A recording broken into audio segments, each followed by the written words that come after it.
This isn't my story, it's my grandmother's. She told me the story after I shared an equally horrific tale of my own, which I will post here someday. Anyway, I figured I should tell you guys my grandmother's story, and it's part of the period in time where lots of southerners were migrating to the northern states looking for better work and pay. This actually took my grandmother to New York, and this is where she did some work as a seamstress, and this is actually where the story took place. I would also like to add that my grandma is very paranoid. I mean, she is even now, and she's very paranoid about people she doesn't really know and situations that she can't control. So this story came as a shock to me and kind of explains a little about why she might be so paranoid.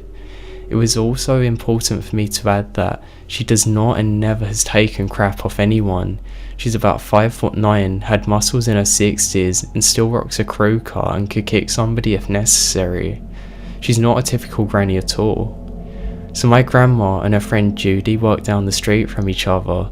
They were introduced by my grandma's boss and they hit it off pretty well and started hanging out frequently after work. My grandma said that one night they went to a bar and had a good old time. It's here that men approached them. There were two of them, one was tall, light-skinned, and the other was a shorter, dark-skinned man. Judy seemed to know them and seemed happy to see them. She introduced them to my grandma, so they all decided to hang out for the evening. After a while of drinking and having a good time in the bar, the men slowly started asking Judy if her beautiful friend would like to come back to their houses and continue the party. My grandma declined as she's always been paranoid and said the men were giving her creepy vibes all night. They were doing weird stuff like whispering to each other too. Judy wasn't paying any attention to this, giving the general creeper stare as well. It was really horrible for her. The shorter, darker man kept trying to touch my grandma's wrist and waist. She said that he was ugly as hell and that he really looked like a beagle or something. That's her own words, and he was very short, so she practically towered over him. At one point, he tried to hold her hand and my nan just pushed him straight off her. The tall man persists with the after party idea, saying they could go and play cards and dance or whatnot in the big house. He promised that others would be there and they would just play cards. Judy at the time was thanking the men and they had her convinced, but she didn't want to go without my grandma. She then proceeded to beg my grandma to come with her. She tells my grandma to stop being paranoid and just trust her, that these guys are friends and it's okay. So my grandma is against the better judgment and left with them. My grandma says that she drove for a good while, and at the moment she looked out of the car window and didn't recognise anything at all. She then asked the tall guy where they're going and he just said, upstate. She knew she was probably in trouble. The two men sat in front and her and Judy were in the back. Judy's just telling my grandma to chill out, they're gonna have a good time. So they get there and it turns out the guys didn't lie. They pull up in front of a nice house in the suburbs. They go inside and my grandma always remembers the front door led them into a long, dimly lit hallway. They're all walking single file down the hallway in this order: tall man, Judy, grandma, short man. She said that at the end of the hallway there was a door which they wanted to go through, and apparently the tall man had to stop to open the door with a key. My grandma said that she saw a big rat in the spare room and it ran across a dirty mattress with some horrible stains on it. She says that this is what initially creeped her out about the house. The stains look like dried blood. Apparently they're waiting for the tall man to open the door, and my grandma is like 2 seconds away from bolting out of there when he finally opens the door. This is when the story gets creepy as hell. My grandma said she barely got a glimpse into the room. The door is pulled open towards him and she can see through the crack in between the door and its hinges in the frame, and it really looks weird. There were lots of women in nude, and there was all kinds of weird stuff laid about the floor. She could hear somebody screaming. My grandma says that she tried to turn and run, knocking the short man down in the process. My grandma says she was so much taller than him that she barely noticed him when running him over. Apparently the taller man had actually already grabbed Judy, who is now screaming too, with the help of another man. They actually shoved her into the other room and slammed the door shut, then turned to help the short man chase her down. She said she could hear them behind her yelling to catch that idiot, and that they would kill her when they catch her. She finally managed to get down the hall and out of the door, and from there she ran to the street screaming because she didn't know where she was or where a train station was or anything. She ran into a little old man who was opening a newsstand by the grace of God. He asked her what was going on, and she quickly pointed at the men, and he pulled out a huge gun and started yelling at them to go away and back off. They immediately got out of there. The newsstand man then helped her find a train station and gave her money to get back to the city. My grandma never saw Judy again, so my grandma had very narrowly avoided being abducted into a human trafficking ring.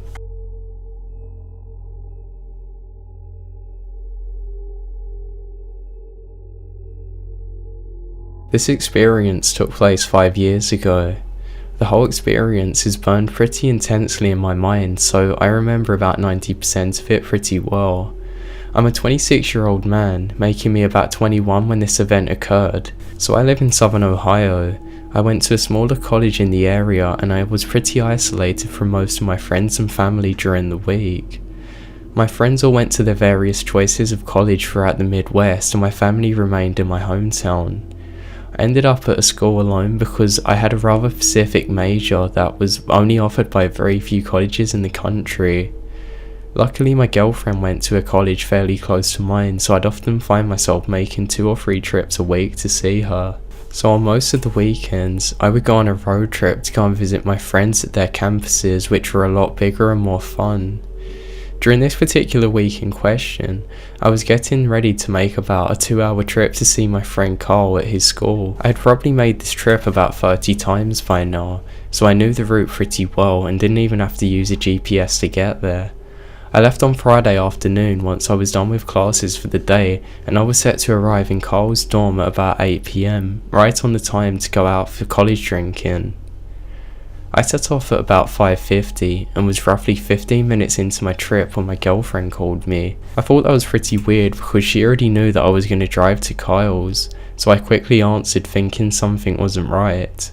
She was working that night and her car had broken down in a dorm parking lot when she was leaving to go to her work shift. She figured I wasn't too far into my road trip and wanted to know if I could give her a quick ride to work because I hadn't gone that too far from where she was. I did agree to go and see her as I was only about 20 minutes away.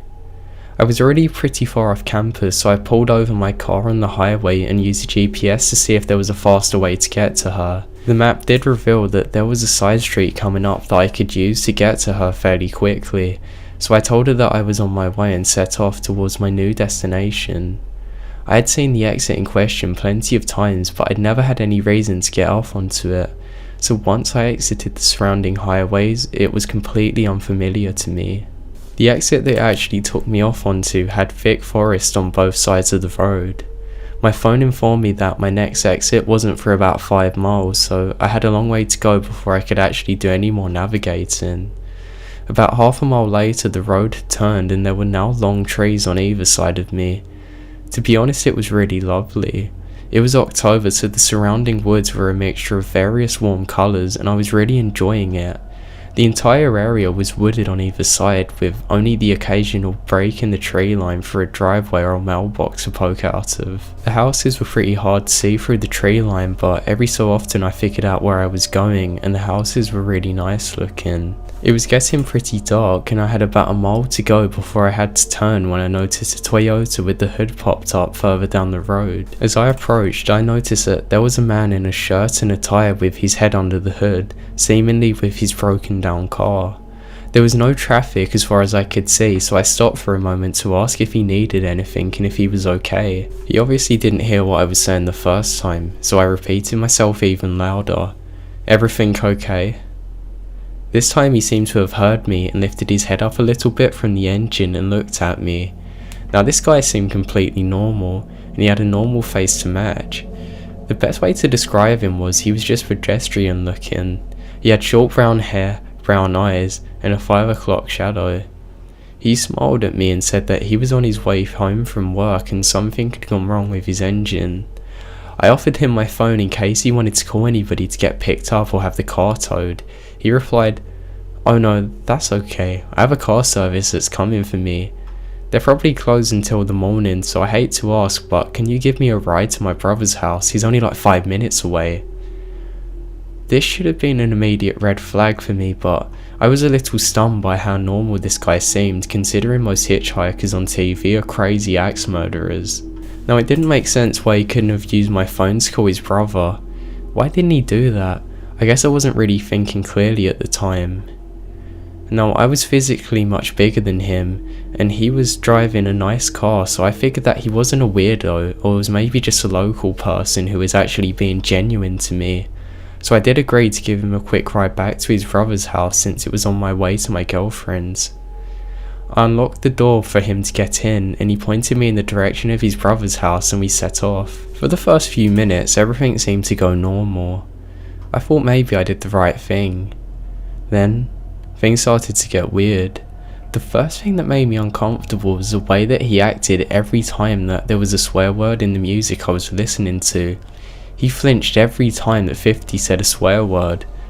I picked up on it pretty quickly, so I changed the song thinking that he was just really against cursing or something. About a minute after I changed the song, he reached up and slammed his head onto the radio's power button to turn it off.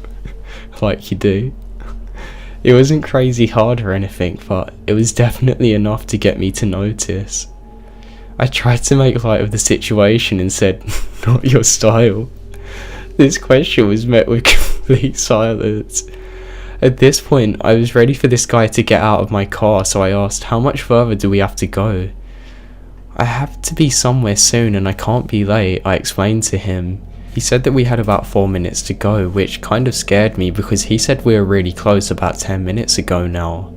I decided that maybe he was dangerous, but we were so close to the destination I could just let him out and he could just walk the rest of the distance maybe. It was getting late and I wasn't trying to face my girlfriend's wrath, so I told him that this was as far as I could go and that he'd have to walk the rest of the way. His mood immediately changed, but instead of getting angry, which I thought he would, he became panicky and practically begged me to take him the rest of the way. His overreaction set off alarms in my head, so I told him that he had to remove himself from my car because I was going to do it otherwise. He then pulled out his wallet, which was really oversized. He offered to pay me the rest of the way and he was going to give me $20 to get there, but when he did that, something fell out next to him. It was only a split second before he grabbed it and shoved it back into his pocket, but it haunts me to this day. Along with his money, there was a small Ziploc bag of what I'm confident were adult teeth from his wallet. Front teeth, molars, you name it. Ever since I've told this story, everybody's been skeptical to this part, but I'm confident in what I saw. I freaked out worse than I ever had before and screamed at him to get out of my car. He immediately got out and was looking back at me with really shocked looking eyes as if I'd done something wrong to him. I took off and the police simply told me that I should never pick up hitchhikers again and they weren't going to do anything because he didn't do any crimes. I don't know where he was going or what he was doing, but I'm pretty sure that I don't want to know. I do know, however, that he seemed to have every one of his teeth in his mouth. I don't know whose teeth they were or why he had them. I just hope nobody else has to encounter him.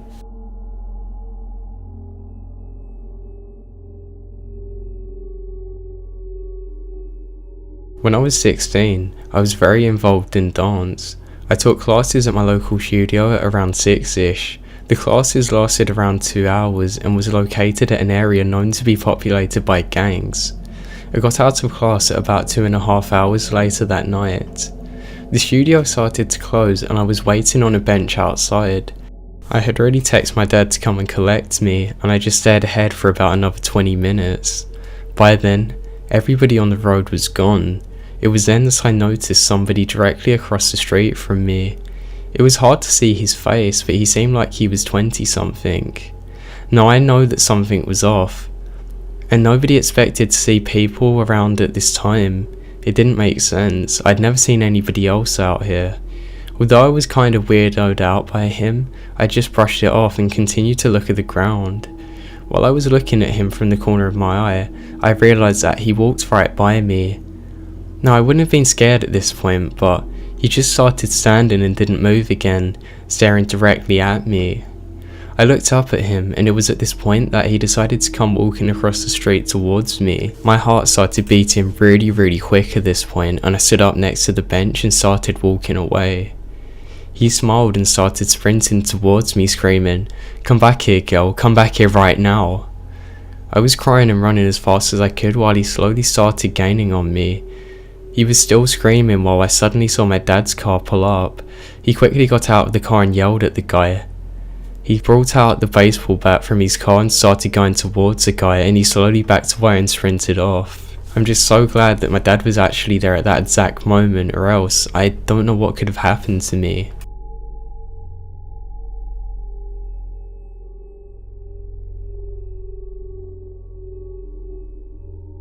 I was living with my stepsister in a small apartment, and we both worked night shifts. I usually got home only a few hours before she did. I had just gotten home and there was suddenly a loud knock at the door. I didn't recognise the guy through the peephole, but assumed it was one of her friends and opened the door to let him know that she was still at work. He surprised me when he said that he was there to see me. Apparently this guy was from only a few doors up, and he wanted to know if I played guitar because he had seen me carrying my guitar from my car. I said I did. It was very apparent at this point that the guy was very drunk. He said he'd be willing to pay if I would actually play for him. I knew it was a bad idea, but I didn't know what to say, so I said sure. He came inside and locked the door behind him. Not the greatest sign, but this was already not going well. He tried to follow me into my bedroom as I went to get my guitar, but I managed to tell him just to sit on the couch in the living room, and that way he'd be more comfortable. I played a song or two and he actually started crying and said that I had the voice of an angel. He wanted to play a song for me if that was okay. I said sure, but he was fumbling around with it and didn't really seem to know how to play. He assured me that the problem was a guitar. He said that he was used to electric. He said that he used to be the lead guitarist for Metallica actually, but left shortly before they become famous. In fact, most of their songs were originally his and they stole them. Of course I didn't believe a word of it, but I just pretended that I understood and nodded like I was going along with it. He wanted to prove to me that he was actually a really good guitar player and asked me to come over to his place, so that way I could watch him play electric guitar. Again, I knew it was an awful idea. It was bad enough letting some drunk stranger here, but leaving with him would even be worse. He insisted, and I didn't know how to refuse. His place was a mess. He couldn't find his guitar, then he said that he forgot it and sold it a long time ago. He offered to put the newest Star Wars movie on and go and find some beers. I said that's fine, so he put on the movie and said some stuff about how his family was involved in filming it. His claims were getting truly ridiculous. About 20 minutes into the movie, he told me that he had something to confess. Apparently every single night the dark side would go over to him and it would talk to him. He said that Satan kept telling him to kill me. He started trying again because he said that he didn't want to kill me because I was so nice and probably an angel. He said that Satan would soon take over his body, so I had to leave if I wanted to survive. I was more than fine with that, so I got up to go, but before I went to the door, he asked me to wait because he wanted to give me a gift. He said it was an ancient coin that had been in his family for generations and probably is worth $1 million by now, so he puts it in my hand and closes it. He then spoke some gibberish and then started crying and screamed at me to run. This was more than a big enough cue for me to get out of there. When I was out, I decided to look at it and it was just a normal silver dollar from 1972. I still have it actually. I feel like I should have called the police or done something about what happened, but I didn't.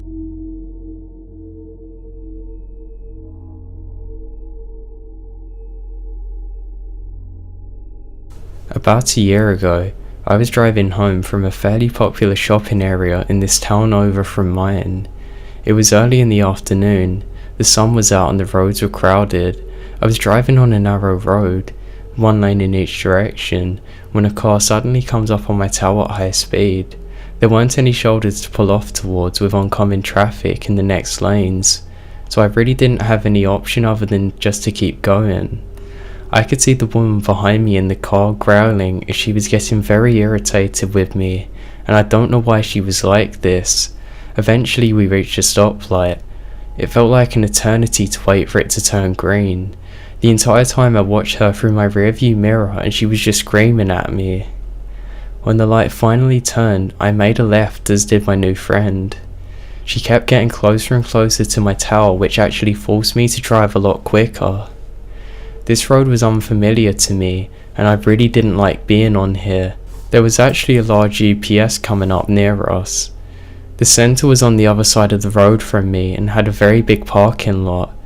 The woman, who at this point was trying to get her car onto the sidewalk in an attempt to pass me, saw this was an opportunity to finally get in front. She drove into the parking lot only to be stopped by a truck that was pulling out. I kept driving and eventually she pulled back onto the main road and was back behind me. We were driving towards another spotlight and I dreaded getting stuck there again. I stopped behind a few other cars at the light and she pulled up in the left-hand lane next to me. She then reached out towards the passenger side seat and reached out for something on her lap. She then reached back over and pulled out a gas canister. She was screaming at me saying she's going to set me on fire. She started shaking the canister towards my car. I really didn't have anywhere to go at this point, and there were cars both in front and behind me, and I knew that getting out and starting a foot chase would be really stupid, so I called my dad and asked if this qualified as a reason to call the cops. In hindsight it obviously was, but at this point I had a lady with something unknown in her lap pouring gas onto my car, screaming the lighter was coming next. The light finally changed and she drove off. As she did, she held up what looked like a gun. I'm presuming that was the thing on her lap. Though it may have not been what it looked like waved at me, I decided to quickly pull up into the UPS parking lot and called the police. I never heard anything again since, but I still to this day have no idea why she was so angry at me or why she wanted to kill me.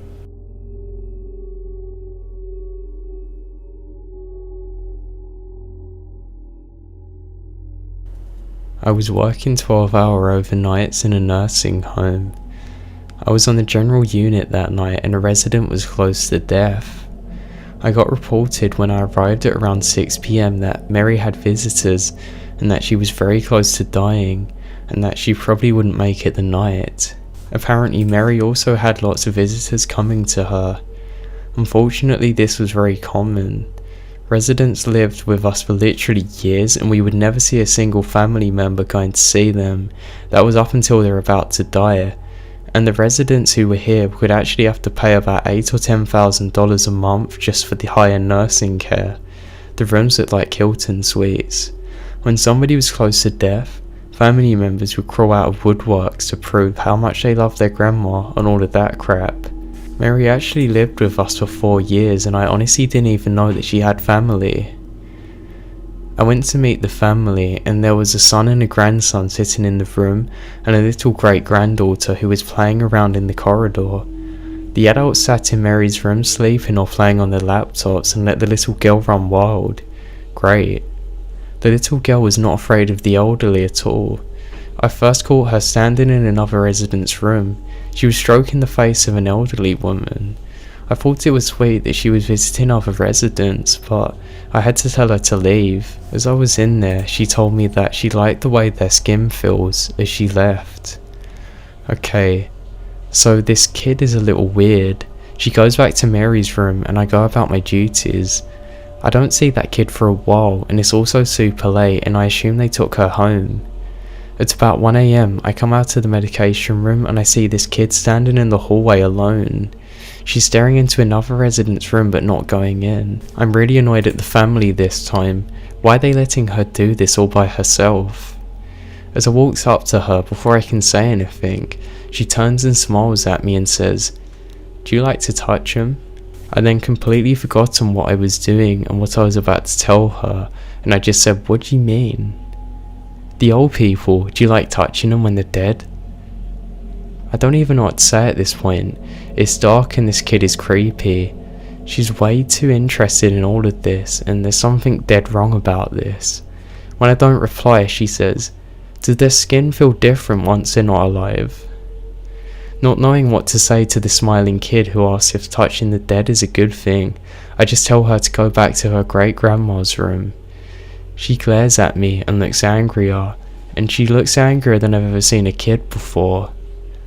Now Mary died at about 4 AM. I did not see that little kid again, but I was afraid that I would see her rubbing Mary's skin. Now the son and grandson had actually left before the funeral home come to take away the body, but I didn't see the little girl leave with them. I assumed that she had been taken home after our enlightening chat about how dead people felt.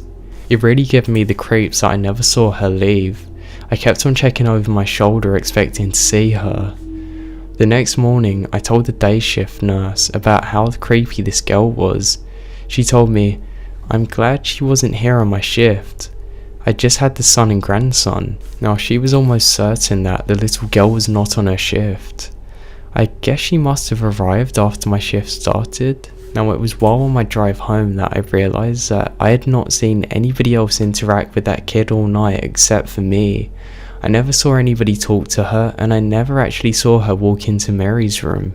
I also did not confront her family about the kid's actions, but I did not want to seem rude, and I wasn't really sure what to do. The family had never mentioned that kid at any time that I was in the room during Mary's care. Even the resident she was touching at the start of my shift never actually woke up. Needless to say, I didn't sleep well that night. Every single night from then on, I've always checked over my shoulder expecting to see that creepy little girl there.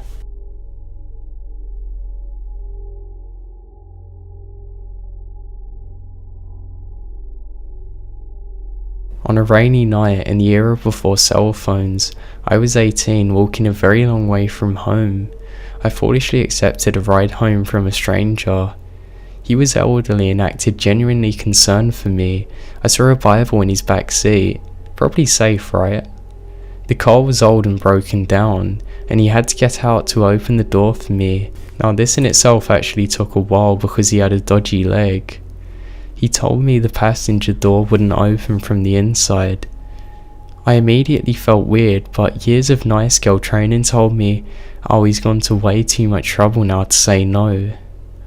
We chatted for a while and he politely complimented my uniform, my hair, and then he later told me that I looked a lot like his wife did, and that her spirit must have led him to help me get home. It sounded very nice the way he told me. The conversation started getting a bit more weird. He asked me if I was still in school and what my hobbies were. The questions continued getting stranger. He was just acting really weird to me.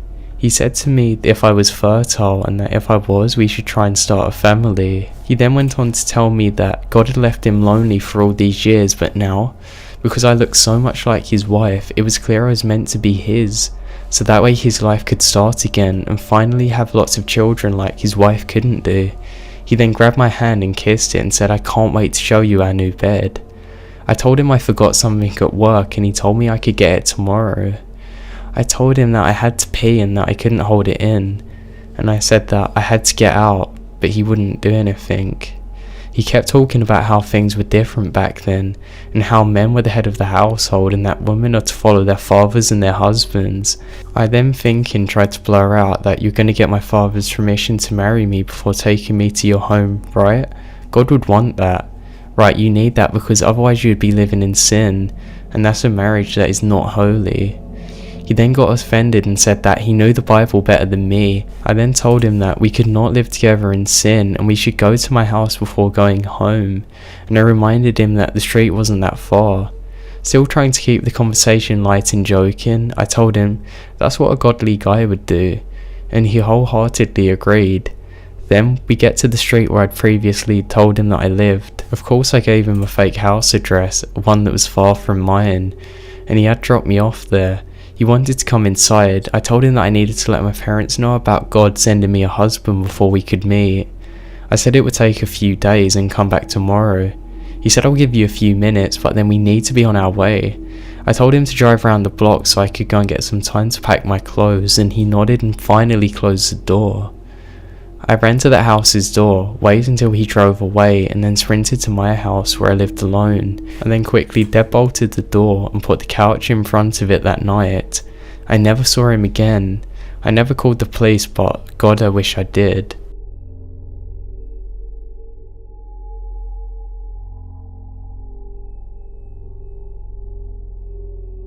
This happened when I was around 10 years old.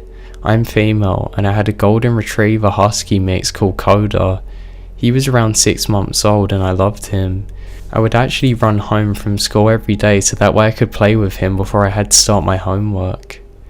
So one day, when my mum was driving me to this badminton class, she says that she forgot to pick up an important package from her boss and had to stop really quickly. We had to stop in our local post office immediately after.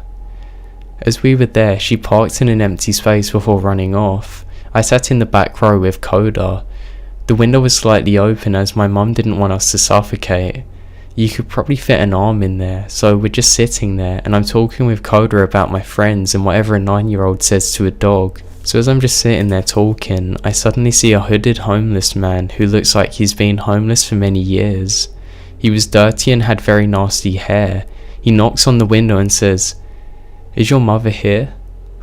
I get kind of nervous and smartly say, "Yeah." He goes, "Where is she?" I get kind of suspicious because Coda starts growling at him and barking. He never does this normally. I say, "Well, she's coming back any moment, but probably not now." There was some tension for a second or two. He suddenly sticks his arm through the window and has a large knife. I throw myself to the other side of the seat while shrieking. He's lunging and stabbing, trying to get him further. Coda leaps up and sinks his teeth into his arm and bites out a big chunk of meat. The man loses it, and I can see a hole in his jacket with blood pouring out from it. He quickly recoils back in fear and horror. I can see how much pain he's in. He drops his knife as his hand hits the top part of the door. I stopped crying for a second and picked up the knife. As I did so and he realised that the dog was still there, he quickly ran off and I couldn't see him after that. I threw the knife out of the window. My mum then returns and sees the blood on the door and I quickly started telling her what happened. She called the police and tried to describe the suspect the best she could, but they never found him.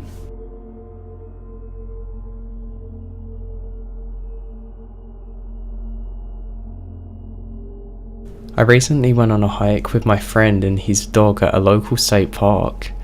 We'd gone on this trail several times before. It's very popular with hikers and families. It was late in the evening and getting dark, so we picked up the pace. Once it was dark enough to not be able to see where we were stepping, I turned on a little flashlight that my mum had given me just for that day. She had always worried about me walking to my car late after classes and whatnot, and told me that I had to shine it into somebody's faces if they were being creepy, which I thought was silly. Bringing this flashlight was a total fluke, but I was happy to have it to guide us. So by this point we were about 10 minutes away from the edge of the forest where we had parked, and we encountered a lone adult who was walking along the same direction as us about 100 yards ahead. Now this guy was a Caucasian in his mid-50s wearing non-hiking clothes. He was slowly walking, which was very odd because it was very dark and most hikers were actually trying to get out of here quickly. They would all be hurrying out of the woods. This man didn't even have a flashlight in the very dark forest. Now my finger slipped from the flashlight and turned it off for a few seconds. I turned it back on and the man had stopped walking and was staring at us in the path ahead. He quickly moved to the side as soon as I turned the light back on and said that he was doing something with his cell phone. We continued towards him. As we walked by the man standing on the side of the path, our normal friendly dog barked and growled at the man. The only words we heard the man say were, "Ah, she's an ankle biter." He was suddenly not talking on his phone. I shined a flashlight in his direction for a while and we walked by. Now the woods are extremely dark. I had a really weird feeling about him and started jogging away with my friend, and eventually we ran out of the woods. As we were getting back in the car, we saw the exact same man exit the woods maybe a minute after us. He was walking quickly towards us and we had to quickly get to our car. Now we had to be running because we ran the whole way back out of the woods, and this guy was significantly older than us, so he would have required a lot of effort to run that quick. When we got into the car, the man quickly approached us. I told my friend to floor it and we got out of there. Now I still don't know who this guy was or what he wanted. I just hope that I don't see him in these woods again, especially not alone.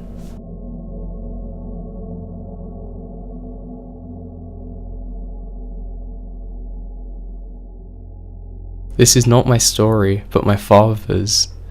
This happened in the summer of 1993. My dad and his girlfriend, who's now my stepmother, were living in Cardiff, Wales in the city centre. It's not exactly an area that gets a lot of crime. So to the story. It's 6 AM and my dad goes down to get his morning coffee. As he walks into the kitchen, he is welcomed by a random man sat at the kitchen table just staring at him. Being the cool guy he is, instead of freaking out, my dad asks if he wants a cup of coffee. The intruder then joins him. A few minutes later, my dad's girlfriend also comes in and instead of freaking out, offers to make him some breakfast. So the three of them sit down, have breakfast and chat for 20 minutes or so. Apparently their conversation was weird but not really scary. They finish breakfast and eventually escort this guy through the front door. After the guy had left, they started freaking out.